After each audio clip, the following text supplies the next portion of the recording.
Yep, you all right? Yep. Yep. Yeah, I'm sorry I didn't get the thing till whenever. Anyway. All right. Morning, Mike. Morning, Ricky. I've been waiting to sign from yesterday. Mike still beat me. Yeah. Well, yeah, that's fine. You beat him one time last week. Hey, those floods in this have been horrific, right? Yes, welcome to Talking Niagara, everyone. Yeah, yeah, absolutely. Thank you, Dave. Yeah, welcome to Talking Niagara. Yes, It thank you. is August the 4th, Thank you Tuesday. for tuning in. Yeah, of August the 4th, Tuesday, and we're here as we are every weekday morning, talking about the state of Niagara. And we've got actually the local stories have kind of been beating us all weekend, hasn't it? Now, Matt Cisco in St. Catharines has declared a state of emergency following extraordinary storms and rainfall. Significant weather event declared declaration remains in place, and flooding. If you got flooding, contact your insurance company, and they're also saying, look at the website, look at the St. Catharines website for guidance. The city is working with Niagara region and the province to enhance its waste collection and other issues, and they established a vulnerable assistance registry Keep going, for I'll be right back. residents supporting removing water and waste from their homes. So, yeah, there's a lot of talk across the weekend about floods in our area. St. Catharines was just at the heart of everything. Right. And I'm still in the boat. What boat? In a boat, at least you float above the water, right, Rick? All right. So Casey store, yes, it was. Yeah, definitely weird, because in fact what we've had in 3 successive weeks, I had a gentleman call me on Friday. Basically, his diagonal neighbours have been rebuilding their lot. And what they haven't done was put in any flood defence in the work that they've been doing. And everything has been pouring. Mud has basically been pouring. This is in the middle of St. Catharines. Mud has been pouring from the neighbour's back garden straight into his swimming pool. Mud. Mud, yes. Yeah. Right. He's going to be suing. He's looking at suing those neighbours, and obviously he's been spending time. That's already before this weekend's flood, right? Well, he better be careful. He better make sure that when they built the pool, they did it properly. They did it. Oh, his pool is fine. His pool is fine. What they've done in rebuilding this neighboring house is they haven't. You seen it? No, I haven't, but I understand where he's coming from. How do you know? I've worked with this gentleman before. He's basically suing the neighbor, right? But I know that his pool is being properly built and everything. That's the way. Well, what about his insurance? His insurance coverage? Oh, his insurance, like all of this stuff, is the first place you turn, right? This is what Matt Cisco was saying, right? That in declaring the state of emergency, you've got to look at insurance first, but also you've got to also consider vulnerable assistance registry. He's got a vulnerable assistance registry for eligible residents who require support removing water and waste from their homes. Yeah, Matt and Rick is saying Niagara Falls, New York was flooded as well. Of course it would be. But the real big problems here, of course, are in St. Catharines, and I took a drive down in Niagara Lake like after the first flood. Now after the second, Yeah. I'm really concerned about the farmers and their yields. I can't see right at this moment in many of the fields as I saw, I can't see the workers getting out in the fields in a lot of those places. Yeah. It's too muddy, too deep of water. Some of the fields did a little bit better. They're slightly higher than the others, but whether it's the vineyards or the tender fruit, there is it's going to be difficult for the workers to get in there, even if they have abilities to maybe reduce the amount of pooling of water, whatever. The best thing that we can hope for, at least for the farmers, would be a few days of steady, warm air, and abilities then to be able to direct some of those collections of water away from the fields where there's pooling up. What we do at this particular point, if I've driven through the farm country a fair amount this summer here and there, and the crop yields look like they're going to be perfectly good. I was very impressed by the way in which all the different crop yields I saw, or not yields, but crops growing, look like they're going to yield very well. But with this extra rain, I don't know now if it may have ruined what may have been a pretty good year for a harvest. So our best wishes now for farmers would be to have a long period of dry air. But of course, this is not going to happen. It could, in about a week or so, it could rain again, because it's going to be another cold difference in pressures coming, bringing cooler air after it heats up that might dump more rain. So I don't know, but I will tell you, I had a pretty good weekend. I was at Welland on the Canal Days. There's concerts on the canal in Welland, right there, right on the old canal there.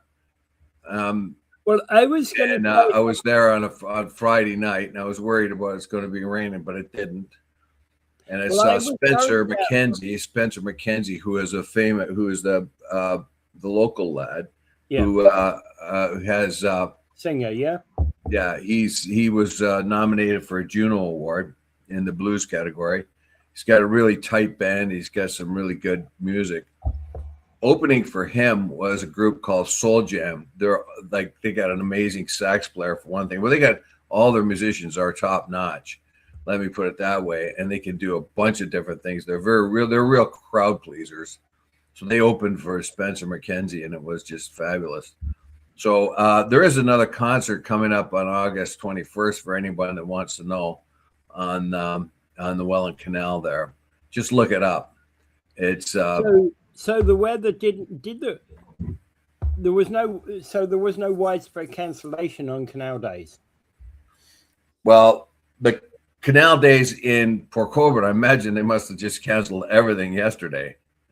I mean, the day before yesterday. Sunday. There was this guy walking. There was a image I saw on Facebook of this guy walking around in Port Colborne in a shark suit, and he must have been drenched. Walking around in that thing must have been lunatic, nuts, right? I get the comedy of it, but it was just unbelievably bad. I was thinking actually, Port Colborne, not Welland, by the way, when I was talking about Canal Days. But yeah, so Welland being slightly further inland would be higher anyway, right? Well, the concerts on the canal was what I was talking about. It's not Canal Days, but when somebody first told me they said it was Canal Days. It's not Canal Days. It's the one I was talking about was Concert on the Canal. Yeah, concert on the canal. Of course, on Friday, August 21st, Acrobat. That's a YouTube tribute band will be playing there. Opener is Gravely, a band called Gravely. And on Friday, September 4th, there will be Epic Eagles. Great place to see a concert, by the way. There's an amphitheater there and there's a huge barge affixed to the shore where the performers play on a huge barge in the canal, and there's an amphitheater cut away there. Take a cushion to sit on, by the way. It's all stone, and afterwards they have an amazing fireworks display. I thought, it's from a small location, so when it first started, I thought, oh, that's nice. It's very pleasant, but it doesn't quit. You think it's over, and then it starts again, and then you think it's over, and it starts again. It was amazing. So if anyone wants to see a really good concert in an excellent venue, what you want to do is go to Welland, to the Merrittville Amphitheater on August 21st. Yeah, the Merritt Park Amphitheater. Sorry, it's right down from the old bridge that goes over the canal there. Yeah, the one that's never goes up and down anymore because that's part of the canal. This is the old part of the canal that don't use. Yeah. It doesn't go down. Yeah, I know exactly what you mean. Right. Yeah, none of that goes up and down. It's all and okay. So this whole thing. So Welland was okay. I think Niagara Falls has been broadly okay. Thorold had some problems during this weekend because Royal Canadian Legion and Niagara on the Lake was almost all flooded, and they were supposed to be there was supposed to be events going on there on Sunday. Well, you know what? When Mother Nature wants to do what she wants to do, nobody's going to stop her. Yeah, exactly. And she's the boss. She's the boss, and I don't know. Floods, by the way, for grapes are not good. How do you know it's a woman? Well, I won't get into that because women will get mad at me. Anyway, sorry. Well, yeah, don't worry about that, Gary. Maybe we could do it today, maybe another day, where you just let me know, and I'll start clipping coupons. All right. Yeah. Okay. So, these floods, and actually, whatever's good for you, Gary. One of the things to note about these floods, by the way, is that do you think this is a time to start ripping into other politicians when they're facing an emergency like this?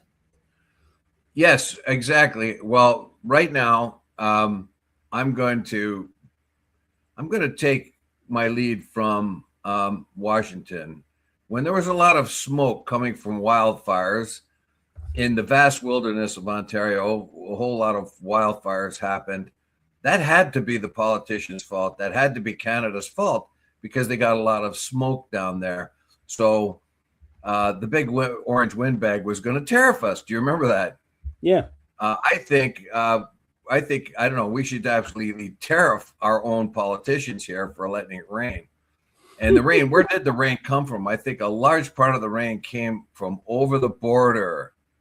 Definitely came from over the border. So I think that's good. I mean, I think that the U.S. should manage its rain resources way better than it does. And that we should either take them to court or tariff them. Because definitely that amount of moisture did not come from Canada. It had to have come across the border from the United States. And as if you noticed, right, the prevailing winds, where they came right out of the Midwest United States into Ontario. And it's very clear here that Washington is not managing its rain resources well enough. And that's why it dumped all this rain. I'm not talking Washington, sir. I'm talking about a local candidate who seems to want to tear into everybody.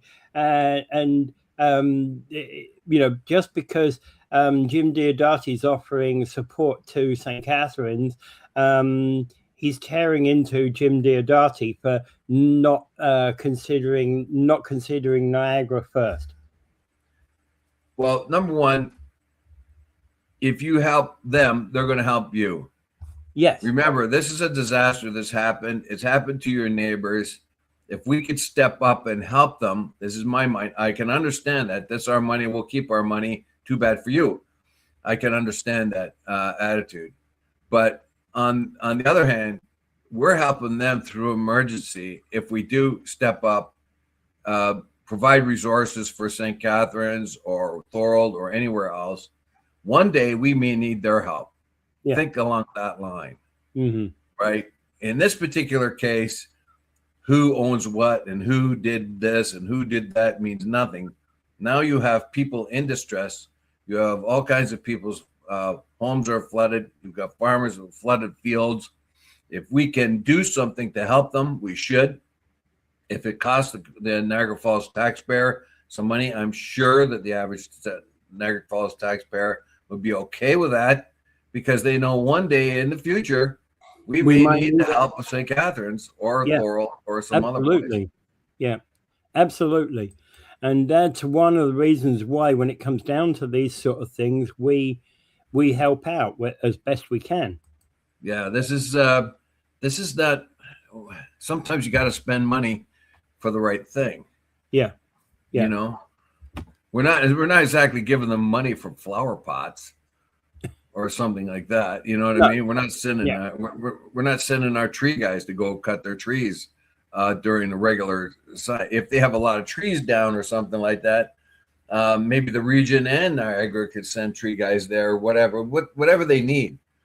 Look, you got to help them out, because, and particularly too, just got to remember the region's economy is tied together. Yeah. You want your neighbor's economy to get going back up again, to get past this disaster. I don't really think, I can understand that. I can understand, look, we don't want to, St. Catharines is on their own, whatever. They've got their money, we've got our money, but think a little again. You know what I mean? Yeah. Why do we send people, rescue people to earthquake zones, and why do we do that? Right? We might need their help. Yeah. Look, we've taken on firefighters from South Africa and Australia and all those other places come to Canada. Why do they come? Right? They're helping us out. Yeah. Yeah. You know? Yep. All right. Okay. And and I absolutely must.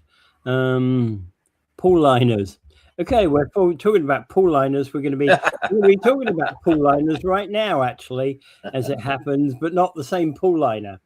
All right. Okay. So prosecutors are dismissing the felony vandalism case over the reflecting pool liner in Washington, D.C. This Olympian who was supposed to have slashed the pool.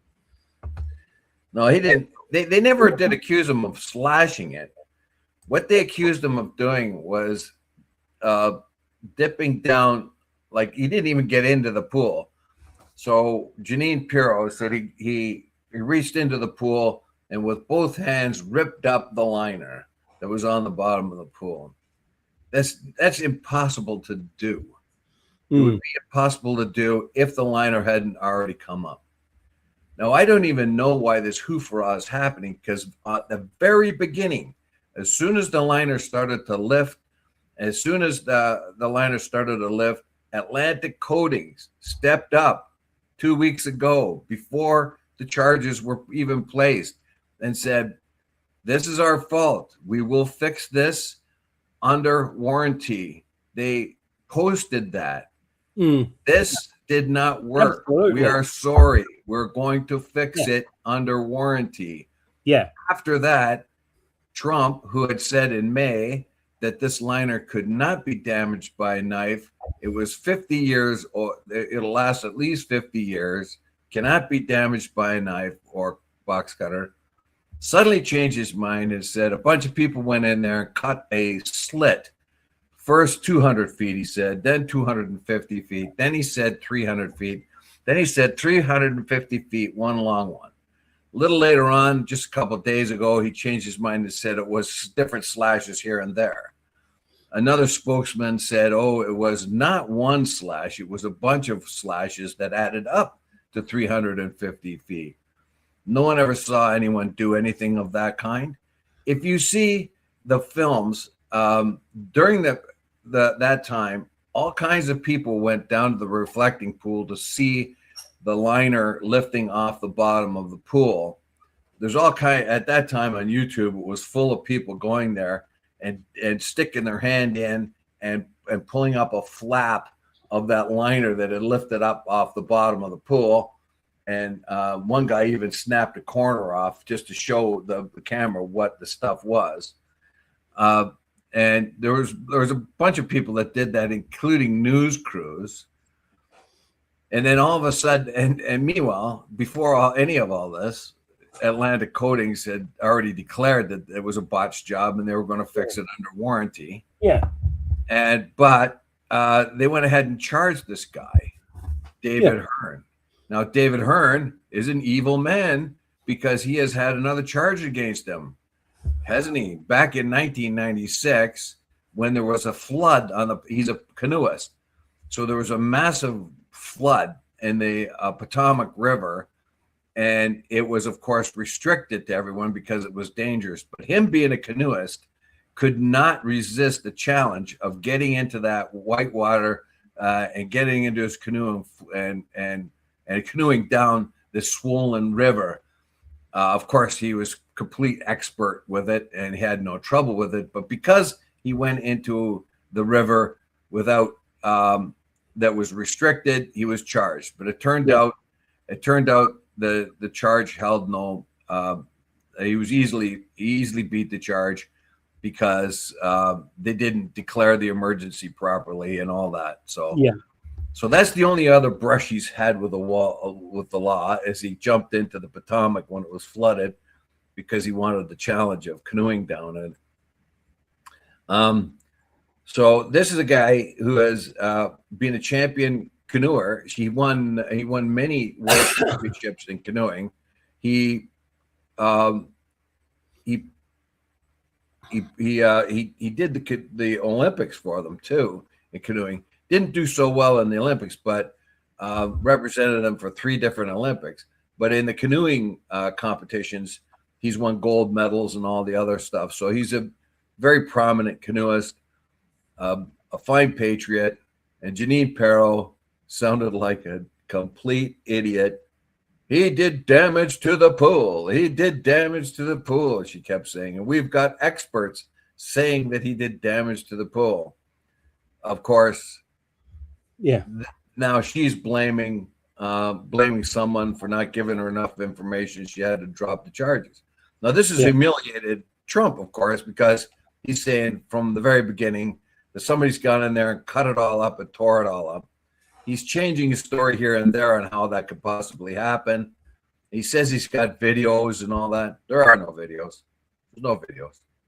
There is no evidence. The court has asked for evidence. There is no evidence. David Hearn's lawyers have said, here, this is what we got. We got all kinds of evidence. They've got nothing. They've got nothing at all.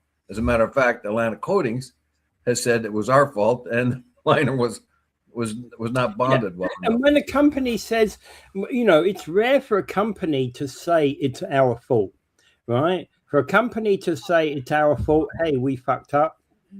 It's they rare. issued that statement. They issued that statement long ago. Yeah, good for them. And what should have happened is the president should have said thank you. Well, now he's trying to say he doesn't know the guy. So he wanted this job done real quick. He wanted the reflecting pond thing done real quick. So he got a buddy of his to do it. Now he's pretending he doesn't know the guy, even though the guy's giving him lots of money. And he's just like Trump himself. He's a felon. He's he should belong behind bars. But anyway, he did the job. But it's actually Atlantic Coatings is the one that's stepping up. They're the one that's stepping up. And it really, they're not laying it down on the contractor so much. I think some of these things should be sorted out. Like, whose fault is it? Is it Atlantic Coatings or is it Trump's contractor? It's supposed to be $1.6 million now, somewhere around $20 million. Of course, every time Trump is asked about it, he blames Biden and Obama. That's his go-to. Obama spent too much money on it. Biden spent too much money on it. But I fixed it. But I didn't. But I would have been fixed if it weren't for vandals that nobody can find, and nobody can find proof that there ever was a vandal. Yeah. And well, I'm gonna backtrack a little bit here because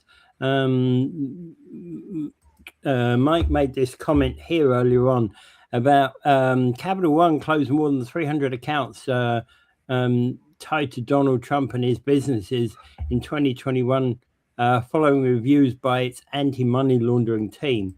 Well, guess what was next, Mike? Capital One says it closed Trump Organization's accounts for money laundering. So there you go. Thank you for giving us the quick rundown on this particular thing, Dave.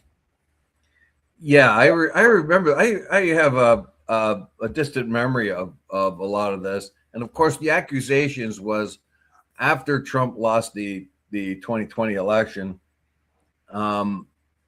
A lot of banks and all that investigated his dealings and found that there was lots of irregularities in all his business operations. He's been charged as a felon 31 times or something like that, and it's mostly to do with financial transgressions.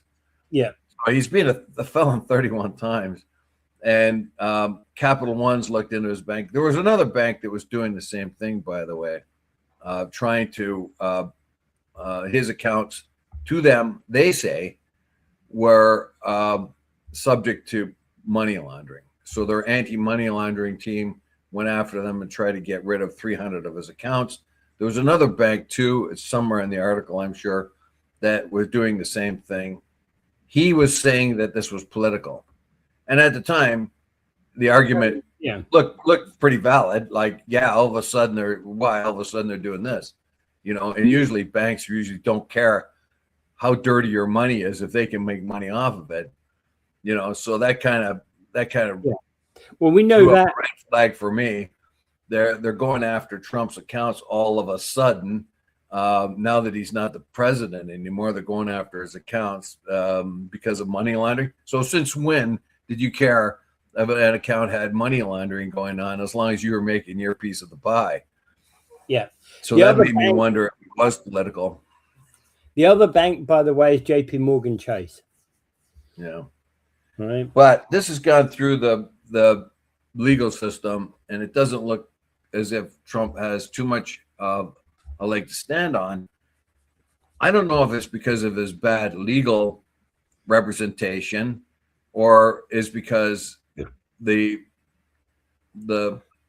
JP Morgan or Chase or the bank there has really good legal representation, and there must be truth to it because they're winning the case, and Trump's people can't counter it. So I don't know if Trump just has really bad, lousy legal representation, or the banks have really good evidence.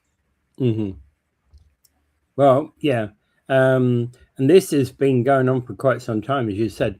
The original account closures was back in 21, and there's been no indication they've ever been reopened.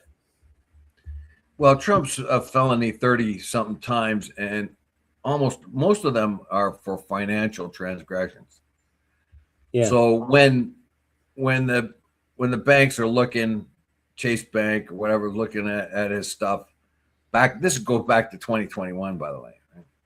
Yeah. So it was challenged in court, but at this particular time, it doesn't look as if the Trump organization has much to stand on, because the banks have done a lot of homework, according to them. According to this article, it looks as if the banks have done a lot of homework and are on solid ground. However, they may not be. It's being challenged by Trump's officials, and according to as it seems in the article, it seems that Trump's legal representation isn't first rate, if you ask me. This guy's got lots and lots of money. He should be able to mitigate this charge some way or another. The richer you are, the the more you can dodge the law, in other words. But I don't know. I don't know what will happen with this. Yeah. Because I don't trust the banks and I don't trust Trump. Who's the bigger liar? Yeah. Oh, yeah. Yeah. Oh, somebody. Oh, a politician and the bank are having are suing each other. Who's in the right? Who could never know? Yeah. Apparently, a box cutter taking down 4 planes. Yes, Mike. Oh, I understand what he's saying there. Yeah, a bunch of terrorists with box cutters wiped out, caused all those, but they wouldn't be able to do it now because they've got guards in there. Yeah, but box cutter against the liner that Trump himself said in May was impervious to a knife. Then all of a sudden it was pervious. They changed your mind there pretty quick. Yeah. Okay. All right. Let's go off in a slightly different direction to one I found yesterday, which I thought was intriguing. It was May. German Court of Appeals acquitted a woman who compared Israel to Nazi Germany online, and basically they ruled that comparing Israel to Nazi Germany is protected speech, and she can't be prosecuted for it. Well, yeah, it is. That's her opinion. Yeah. To me, it's overstatement. To me, it's kind of overstatement. But Israel's heading down that path. The Gaza Strip is a concentration camp, basically, and the West Bank is also a reserve. Basically, it's like it's basically like the Black Hills of Dakota that were supposed to be reserved for the natives until they found gold in them, and then all of a sudden the treaty's worth nothing. That's the same thing that's happening in the West Bank. People are being killed and pushed, and their homes are being crushed for expansion of Israeli settlers. So Israel has not behaved very well. It has behaved as brutish military power that is an apartheid state. Yeah, and part of this issue is that she published a post on one of the social media sites with a picture of the Star of David with a swastika inside it. And that's not an unusual. Okay, go ahead. Yeah, and posted a number of, including hashtags Free Palestine and Gaza under attack. Right. Each of those are not unusual in and of themselves, but the court had convicted the woman on 2 counts of using symbols of unconstitutional origins and fined her a total of €2,400. You have to remember that Germany has a very, very strict laws against anti-Semitism. Yes. And of course, why? Right, because they're the ones that threw because of the history. Yeah, because of the 6 million Jews they killed. Of the 10 million people they killed in a concentration camp, 6 million of them were Jews or of some Jewish ancestry. So of course they're going to have very strict anti-Semitic laws. But how do you square that with your freedom of speech laws? Yeah. And these symbols that you see here, are pretty typical around the world. It's overstatement, if you ask me. I mean, it's over the top to do that, but I can understand why they do it because a lot of demonstrations has to do with exaggeration anyway. Yeah. Well, no matter what side of it the issue you are on, whether you're righteous or not righteous, exaggeration seems to be what they do. They overstate their case in huge ways. Yeah, that is the reason you use symbiology like that, right? Yeah, but in this particular case, her free speech trumps her trumps whatever anti-Semitism they think she's doing. I don't think she's doing anti-Semitism really. She is actually after the state of Israel as it performs. She's not attacking Jews in New York, or she's not attacking Jews in Montreal or Toronto. She's attacking the Israeli state, and not so much the Jewish people. And I'm with them. I'm with her on that one. I mean, I think the Israeli state has performed horribly in these wars, terribly. And go ahead.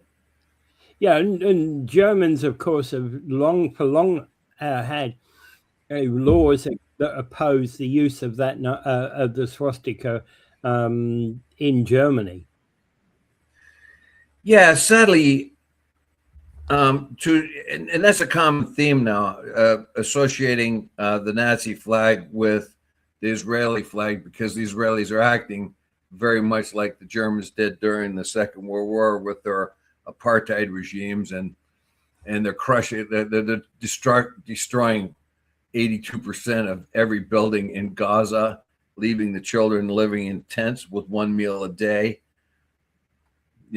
So and killing 25,000 kids. You know what I mean? Yeah.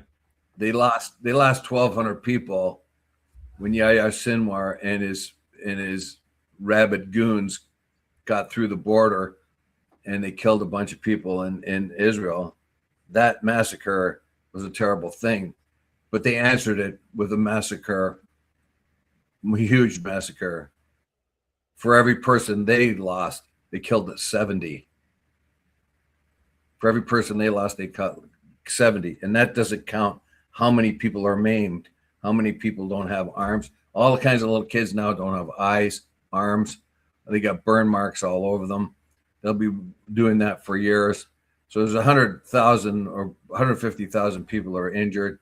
A lot of those are children who are severely injured. Will have loss of legs and arms and eyes, and burns all their whole life. That's because of the ultimate cruelty of the Israeli state. And so when she puts a Nazi flag and adds it to the Israeli flag, you can understand the rage. You can understand the rage where she's coming from.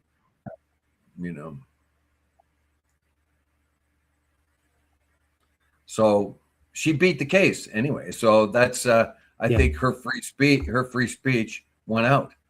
Although I have to question what in Britain, if they feel that you are remotely anti-Semitic, or maybe if they listen to this show and they heard me criticizing Israel, maybe they wouldn't let me into Britain, because that's happened to a few journalists already who have opined that Israel is not performing well in the world, and they've been sent home as soon as they arrive.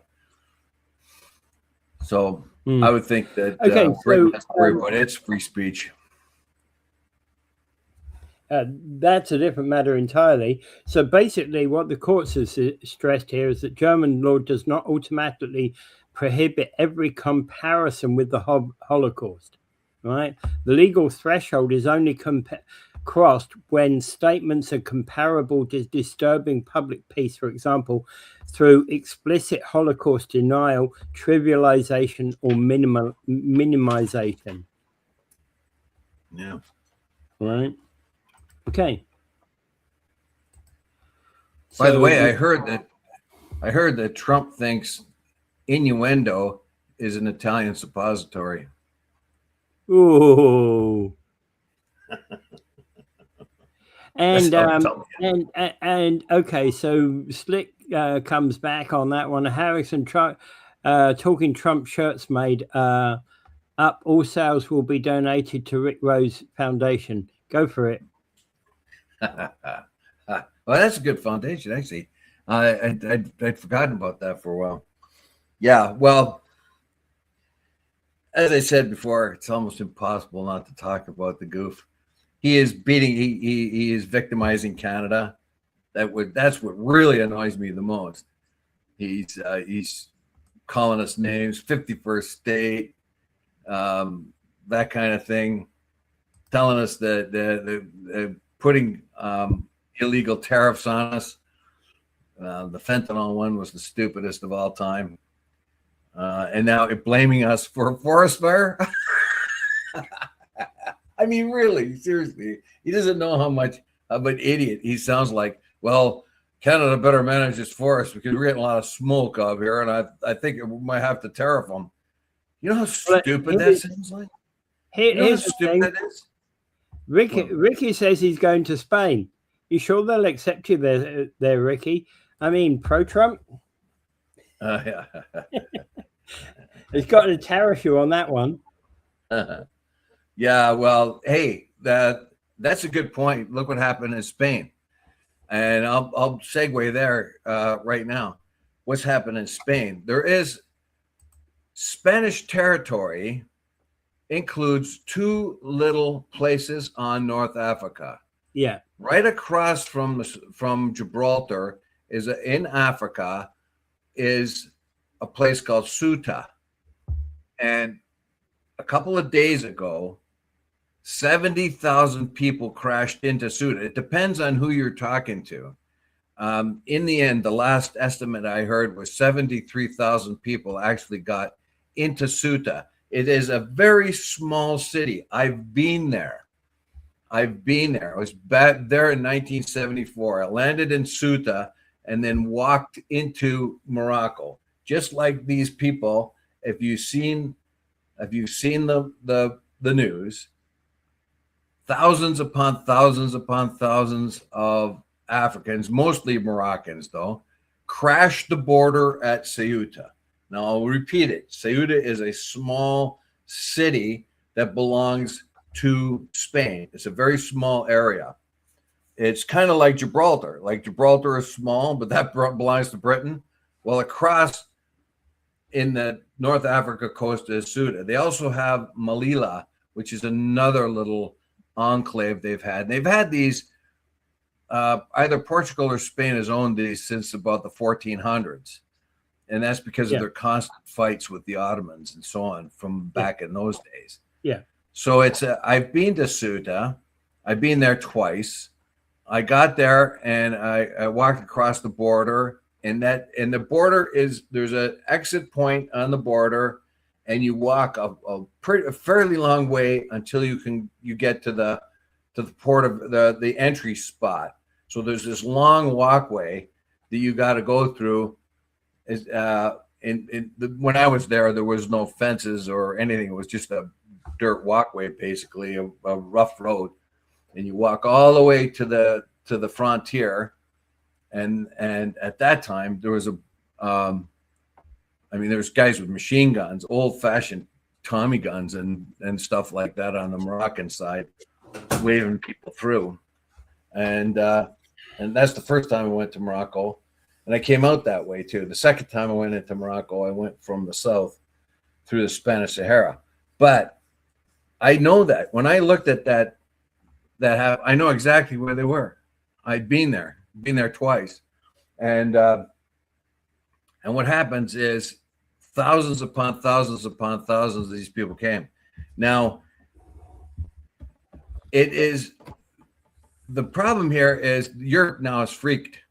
Because once these people get into Spain, then they do have the right then to begin to move around Europe without a passport because of the agreements they have there. And Italy and France have told Spain, hey, you better smarten up. Who motivated these people to ram them, though? That's 70,000 people. Can you imagine? Yeah. Coming into the city itself is a crowded city of 83,000 people. There's 83,000 people there. They almost doubled the population. Yeah. Now they've got rid of most of them. They sent back. For one thing, they didn't have water or food or anything for them. So when all these guys got hungry, they just walked back to Morocco because most of them probably came from the city that's closest by, which is called Tetuan. Mm-hmm. But who motivated the people to do that? It may have been a mistake by the Spanish.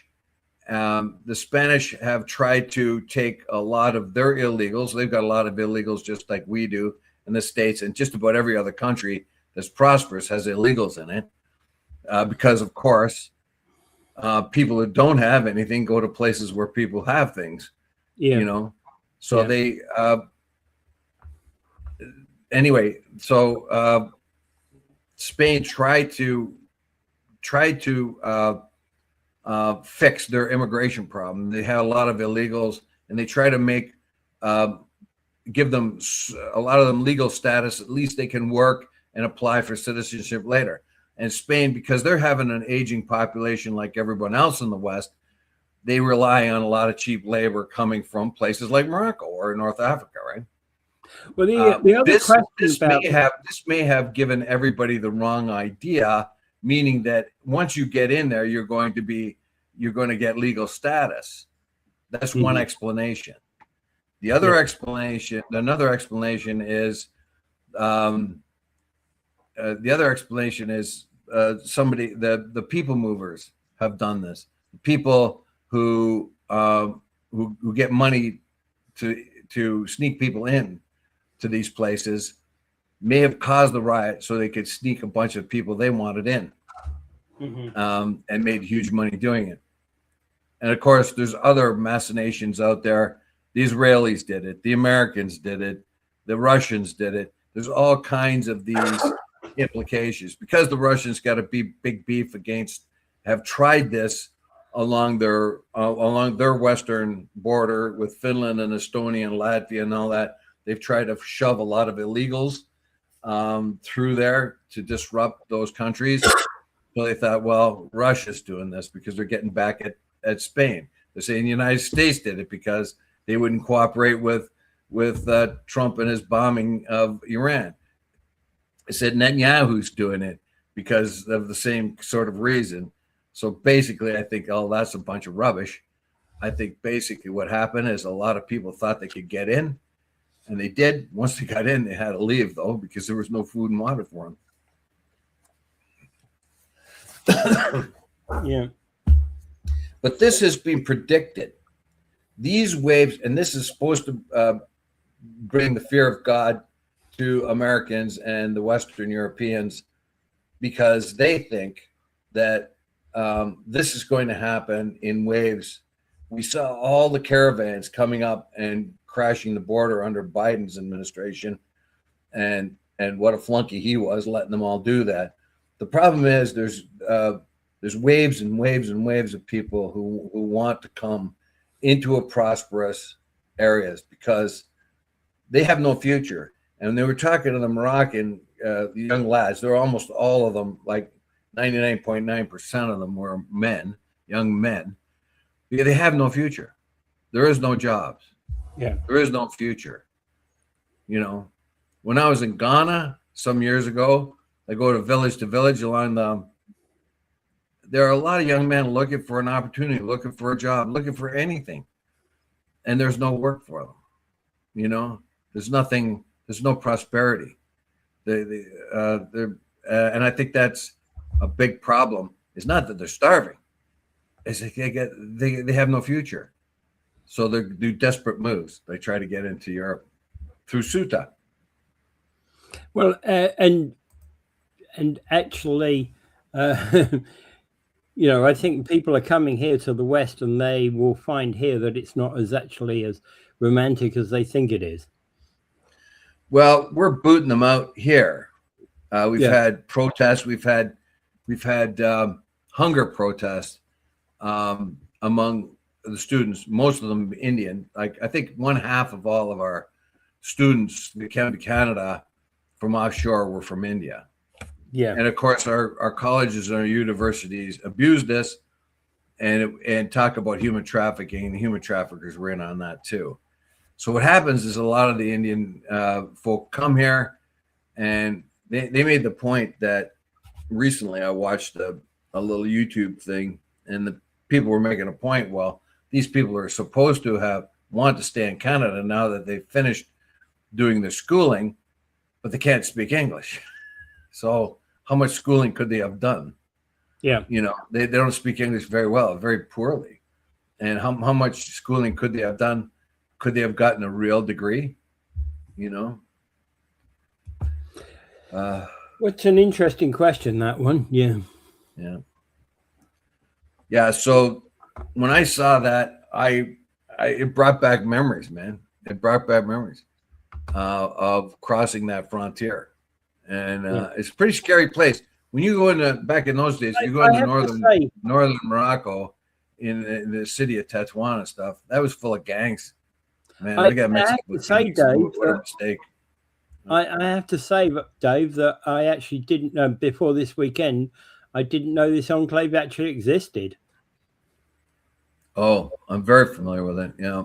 No, you've been there. You've been there, right? Of course, you're familiar with it. I've not been there, so I wouldn't be familiar with it. Of course, I'm aware of Gibraltar, but I'm just not aware of this particular enclave. It's the way it goes, right? Now I know about it, right? Well, Gibraltar got this. The British got Gibraltar from Spain, and the reason why they wanted Gibraltar is to control or make sure their commerce was protected through the Straits of Gibraltar. Yeah, right. It was a key strategic point, and they got that in 1701 or 1702 from the Spanish. Right. The Spanish had always been mad about it and try to get it back. It turns out, though, that the people of Gibraltar want to be part of Britain. They don't want to be part of the U.S., even though a lot of them are Spanish. But that aside, what did the Spanish do? They went across to Morocco and took Ceuta. So they had the same sort of thing. They had their own Gibraltar, but in Morocco. And Morocco's never liked it, right? You took our piece of land and made a city there, just like the Brits did to Gibraltar. You know what I mean? So the Moroccans are saying, what are you doing here? You know, but it was their land since 1415, I think the Portuguese took it. Yeah. In 1415, that's how long they've had it. And the Brits have had Gibraltar since 1701. So who's going to argue that? All right. Okay. So, okay. Now we can finish this one off with this one. Trump cancels Iran strikes subject to a deal being made rapidly. Okay, so we're going to have bouncing oil prices this week, and God knows what's going on. I don't know that other than Trump making money rapidly, does he even know what rapidly means? I don't know what he's up to. Basically, he keeps doing this. He's going to bomb them to death. One time he says he's going to wipe the civilization off the world, but then he doesn't do it. I'm glad that he doesn't do it. Let me put it this way. I'm very, very glad he doesn't do it. Yeah. Soon as missiles and bombs go off, people get killed. And American service people have been killed. I think they're up to 19. There's up to 400 injured. This is a statistic that the government's been trying to hide, but it's come up that about 482 men and women have been injured. 19 have been killed. But in Iran, there's thousands and thousands have been killed. And most of them, of course, are innocent people. Yeah. When they bombed that bridge the last time, they double tapped it. Why did they double tap it? The first bomb went and destroyed the bridge, but they double tap it. So when the emergency vehicles and stuff come to help the people that were in stress, then they hit again and killed the people who came to rescue them. Killed 8 innocent people when they knocked out that bridge. They didn't have to kill anybody. They could have knocked the bridge out without doing any of that. You know, but they're cruel. Yeah. And I think the whole objective is cruel. Just how the cruel way in which they are treating Cuba right now, the ultimate cruelty of keeping them without food and without medicine, without power. The child mortality rate has gone up there because the doctors can't operate on kids that have problems. The doctors say they have to play God. Which kid do I operate on? We can't operate on them all anymore. We have to choose which kid to operate on, who's going to make it, because we don't have enough light. We don't have enough medicine. And that's right back to the United States for their embargo. what they're gonna do is they're gonna wait till near the midterms and then take over Cuba, make it look like a huge victory. But in the meantime, why don't you give them oil? Why don't you give them food? Why don't you do that? Why hurt the people like that? And I'm glad that Trump has not decided. It was supposed to be the Israelis and the Americans do a massive bombing campaign in Iran, knock out power plants and bridges. Well, what are you going to do? You're going to hurt the people, right? You're going to hurt the people. They're the ones that need the power for their hospitals. They're the ones that need the power to cook or clean or whatever they do in their house. The average person, right? You hit military targets all day long if you want to, and which they have been doing. They've wiped out enormous amounts of Iranians' military. But they're talking about taking out bridges, desalination plants, and all that. The problem here is the Iranians said they're going to strike back. They'll take out the desalination plants, and you hit our infrastructure, we're going to hit the infrastructure of your allies. Your allies are Kuwait, Qatar, Bahrain, the UAE, and Saudi Arabia. And we're also going to hit their oil production facilities. You hit ours, we'll hit theirs. This will disrupt the economy very badly, and it will put these countries in a very bad situation. They may never not be able to recover for a very long time. A lot of these countries are very, very new countries. Like they've only become wealthy in the last half century or so, and they've only started building up their infrastructure. And so I'm very glad that the strikes have been called off. And I figure that Trump and the Americans should just say, okay, we won. We busted all their stuff. They've got 440 pounds of uranium somewhere deep, scattered dust under there. It would take 10 years to get it out. And so we won, let's go. Yeah. And if they do, if they just get out of there, that Strait of Hormuz will probably open up on its own. But right now they're really stuck because Bibi Netanyahu walked them down the garden path because our friend there, the beloved leader, he got talked into a war he said he'd never start.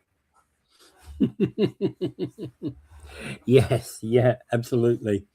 All right. Okay, I think we're done for the day. Well, I was going to bring up Gaza like I do every time. I like to point this out, though, because I point out the Palestinian problems and the pain and suffering that they're going through. Why is it that some people think I'm picking their side over Israel? Why do you think I'm picking a side? People say that, oh, you're for Hamas. Why do you think I'm for Hamas? Some people have accused me of that. Why do you think I'm for Hamas? Are you like, think about it. There are people there. 25,000 people, children got killed. 72,000 people got killed. And there's 150,000 people that have been wounded, many of them maimed for life, including a lot of children. How do you think I'm for Hamas? Hamas started this. I'm against Israel, what they're doing. I'm against the IDF. I think Benjamin Netanyahu is as much of a war criminal as Yahya Sinwar. And most people out there don't have any clue about how this whole thing started back in 1897. Nothing. The only difference, of course, is... well, those bad people... what? The only difference, of course, is Yahya Sinwar is dead. Netanyahu is not. Well, I think we should throw Netanyahu in jail. Yeah. And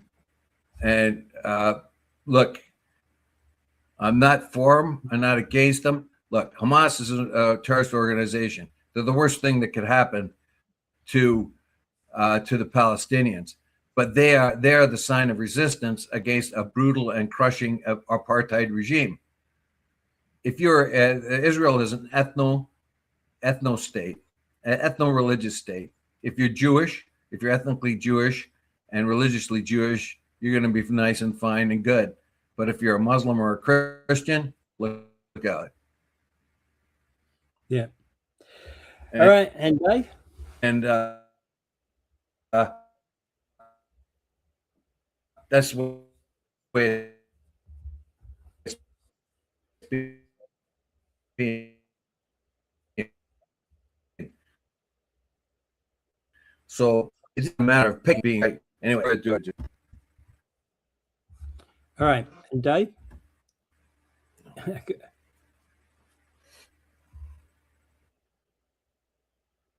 don't know what's going on, Dave. You're kind of in hardly even speaking.